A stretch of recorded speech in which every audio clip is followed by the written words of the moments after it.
First and foremost, I'd like to thank everybody for coming down, especially my teammates as well at the back there. Thanks for coming down, guys. Really appreciate it. Look, it's been a pleasure to play and finish my career at heart. You know, and I'm proud to finish as a captain my career, and my last game will be the 12th of April at Amy Park against my hometown, Western Sydney. There's hundreds of people that I can thank, and I could be here all day, but there's two I just want to focus in on. You know, the two people that have been the most influential people in my life. That's my dad and my wife, Cherie. You know, my dad, he taught me to have, well, he gave me encouragement, you know, and he gave me them little pushes when I needed them, you know, and he taught me to be a man, and I want to thank you, Dad. To my wife, Cherie, she's been through thick and thin. She knows what sacrifice means. She's been through the hard times and the good times, and Cherie, I love you. And to my football, where do I start? With Leeds United, the team that put me on the map. You know, the place where I learned my trade. You know, I learned my life. You know, and I've got some wonderful memories there. Then I moved to one of the biggest clubs in the world. You know, it was a dream come true for me.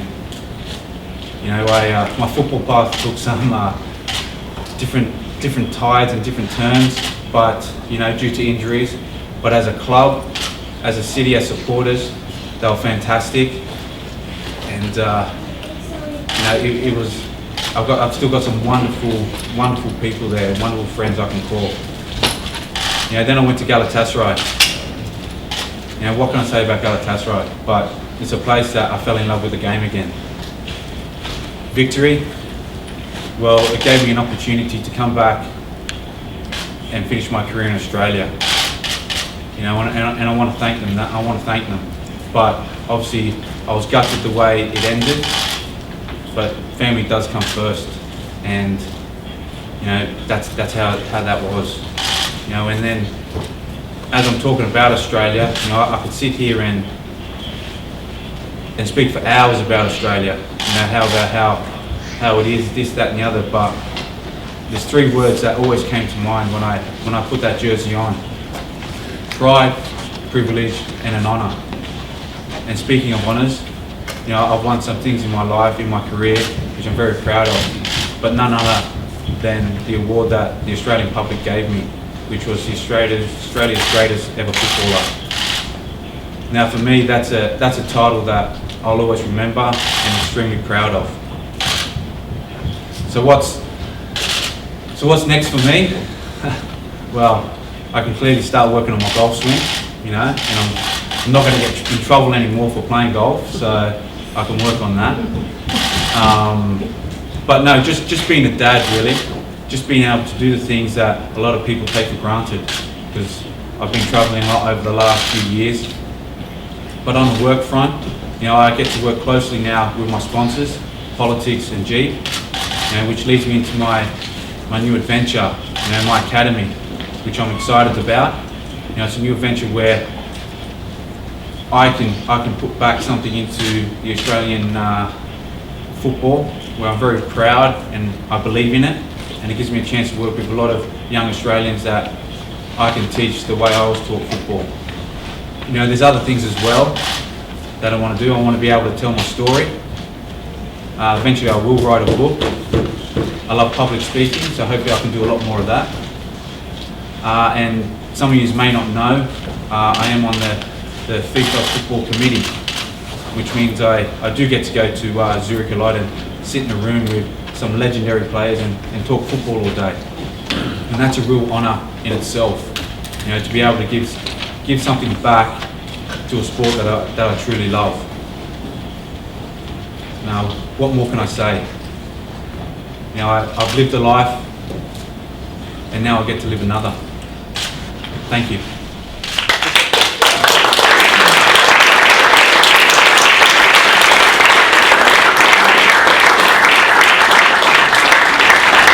Thanks, Harry. Just open up to questions now. Starting with Ben. Harry, why now?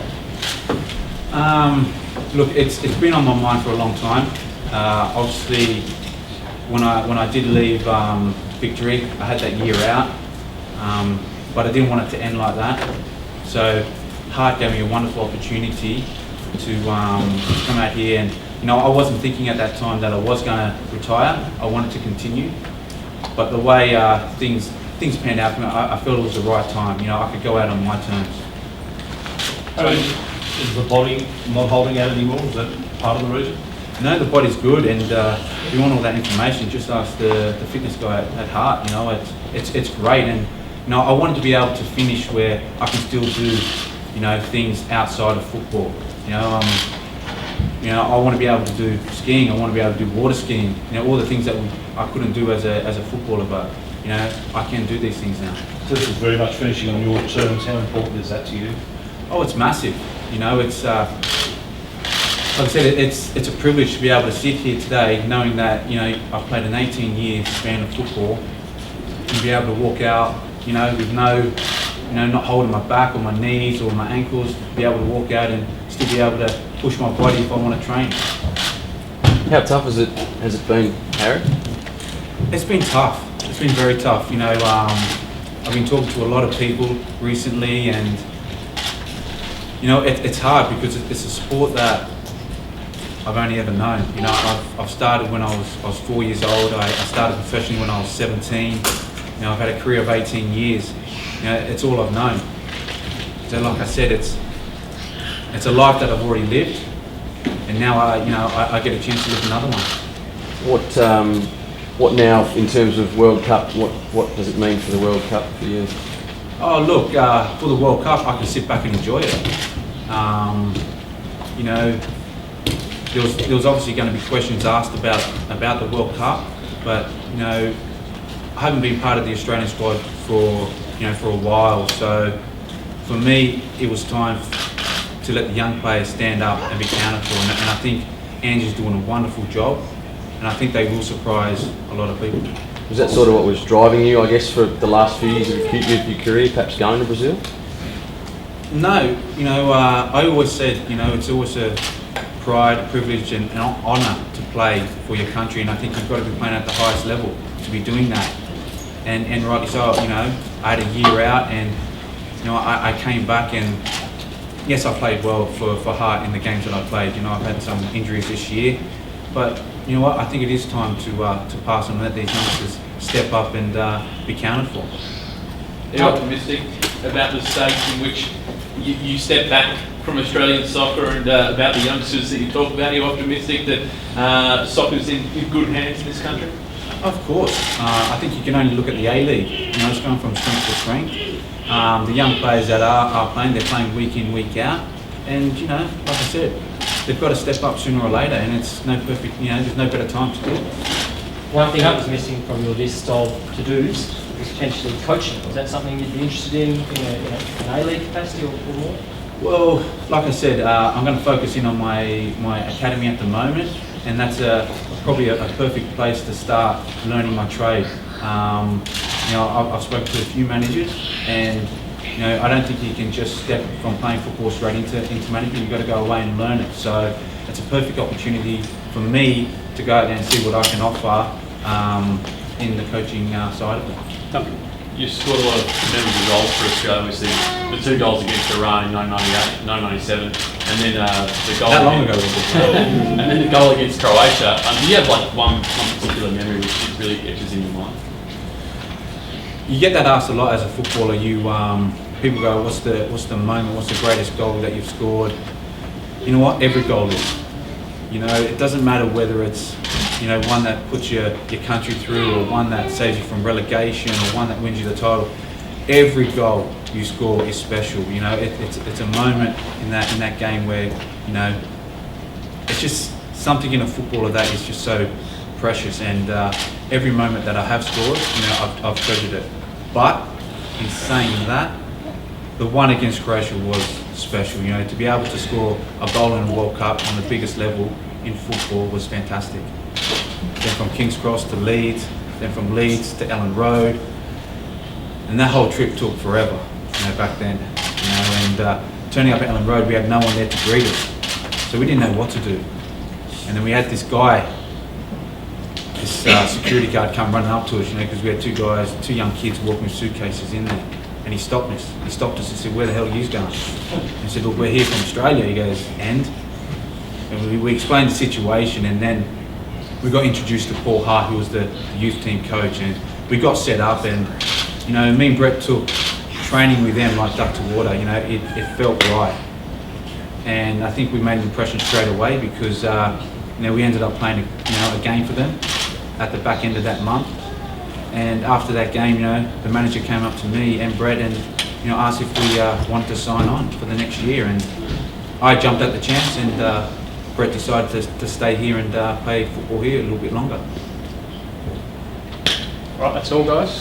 Any more questions? Yeah, I mean, you touched on your time at Victory and how that ended on a less than sound. Are there any other regrets that you leave the game with? I mean, everyone's got them. No, not really. I always feel that I've been an honest footballer. I've always felt like I said what I mean. I go out there and wear my heart on my sleeve, and sometimes it rubs people up the wrong way. But hey, like I said, I'm an honest person. Harry, when you left Leeds, you were arguably one of the most sought-after players in the world that summer. Do you ever feel that if your body had, not given you so many injuries, that you might have achieved even more in the game? Do you feel a lack of fulfillment from those problems? I suppose if you want to have a look at hindsight, I do sit there with my wife and my close friends and wonder, what if, yes, I feel like I can play the game, I understand the game, and I wonder if I didn't have those injuries, what could have been. But I believe that the path was set out for me, and I think it's made me a better person.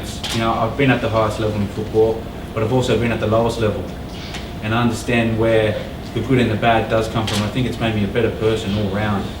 Just final two questions, guys. Just on your family, Harry, I mean, what was their response to your kids? I mean, do they sort of know what's happening and that sort of thing, that you retiring? Yeah, they do, and they understand. I mean, I think personally, they're happy that they've got their dad back, because I've been away for, over the last 5 years, near enough 4 years of it, I've been away, so be able to just be there now and probably nagging them now, and they'll probably say, "Look, get back out there."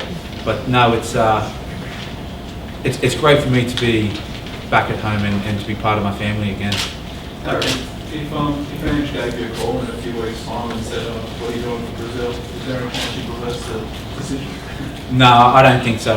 And like I said before, I think Ange is doing a wonderful job, and I think his theories on what he's going to do, and I think they'll work. So, like I said, good luck to him, and I hope the Australian team does do well. Just final question.